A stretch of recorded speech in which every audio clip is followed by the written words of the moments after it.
আসসালামু আলাইকুম। আমি ফেনীর লাস্ট আপডেট জানাইতেছি ডিরেক্ট ফেনী থেকে। আমি ফেনীর পরশুরাম আর ফুলগাছি এরিয়ার খুবই কাছাকাছি অবস্থান করতেছি। পরশুরাম আর ফুলগাছি তো পুরোপুরি পানির নিচেই, ওই জায়গায় শত শত মানুষ এখন পর্যন্ত আটকা পড়ে আছে, শুধুমাত্র উদ্ধার করতে পারতেছে না তাদেরকে বোটের অভাবে। এই জায়গায় বোট অনেকগুলাই আছে, কিন্তু যে বোটগুলো আছে ওগুলো দিয়ে কয়জন মানুষ উদ্ধার করবো? অনেক মানুষ ওই জায়গায় আটকা পড়ে আছে, অনেকের বাবা মা ভাই বোন এখন পর্যন্ত ওই জায়গায় আটকা। আমরা সবচেয়ে বড় ভুল করছি ঢাকার থেকে বোট না নিয়ে এসে। আসলে ওই টাইমে আমরা জানতাম না যে বোট পাওয়া যাবে না।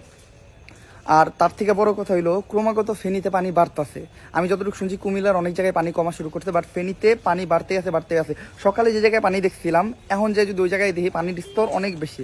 আর একটু আগ পর্যন্ত ফেনীতে মুষলধারা বৃষ্টি হইতেছিল, এখন বৃষ্টিটা থামছে। এখন বাজতেছিল রাত 4টা বাজে। তো রাত 4টা বাজে যখন বৃষ্টি কমছে তখন আমি একটু বাইরে হইতে পারছি। গতকাল রাত্রেও আমরা ঘুমাই নেই, সারা রাত ভিজা ভিজা রাইড করে আসছি।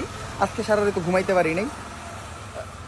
স্টিল আমরা জায়গা আসছি, ভাবছি যে বৃষ্টিটা যদি কমে, একটু পরিবেশটা যদি শান্ত হয়, কোনো বোট টোট ম্যানেজ করে যদি ওই জায়গায় যেতে পারে। আমাদের বোট এখন পর্যন্ত আসতেছে চট্টগ্রাম থেকে, আমরা চট্টগ্রাম থেকে বোট আনতে দিছি।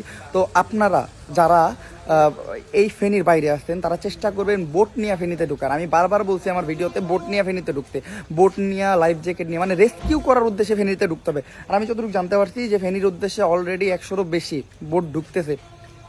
তো যদি এটা কালকের সকালের ভিতর ঢুকে যায় তাহলে আলহামদুলিল্লাহ কালকে হয়তো ফেনীর অনেক মানুষের রেস্কিউ করা পসিবল হইব। বাট ফেনীর পানি যেভাবে বাড়তেছে ফেনীতে আরও ভয়াবহ রূপ দিব।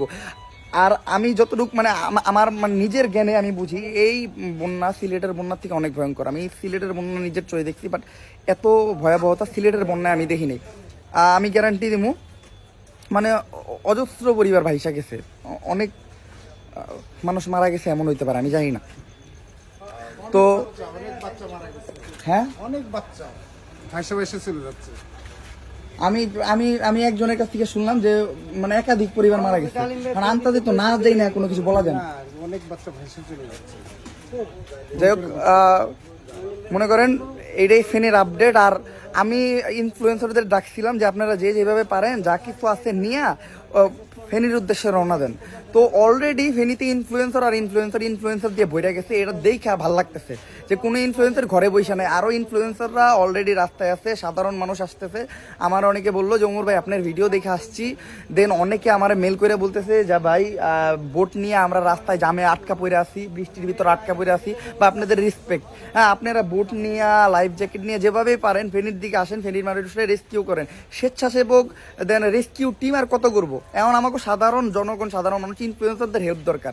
আমি আমার তরফ থেকে যতটুকু পারছি, আমি একটা পার্সন, আমি হয়তো কুমিল্লার দিকে ঢুকতাম, বাট ভাগ্যক্রমে আল্লাহ তাআলা আমার ফেনীর দিকে আনছে। তো আমি জাস্ট এইটা চিন্তা করছিলাম যে আমি ডাক দেই যতজন আমি আনতে পারি। তো আমি ডাক দিছি, আমার ডাকে এত মানুষ সারা দিব না আমি মানে কোনো কল্পনাও করি নাই।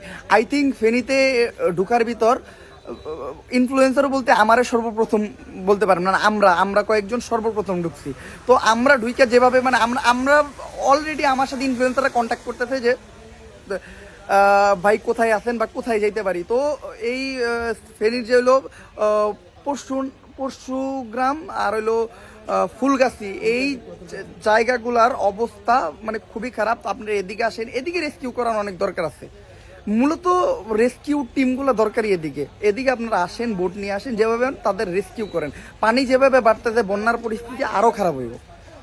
আপাতত আমি ফেনীর থেকে এইটুকুই বলতে পারি, নেটওয়ার্কের সমস্যা। যতক্ষণ নেটওয়ার্ক পাই, যেই জায়গায় আমি নেটওয়ার্ক পাইতেছি ওই জায়গায় জাস্ট আপনাদের আপডেট জানাইতেছি। যদি আপডেট না জানাইতে পারি দয়া করে আপনারা একটু অন্য কারোর মাধ্যমে খোঁজ নেওয়ার চেষ্টা করবেন। That's it.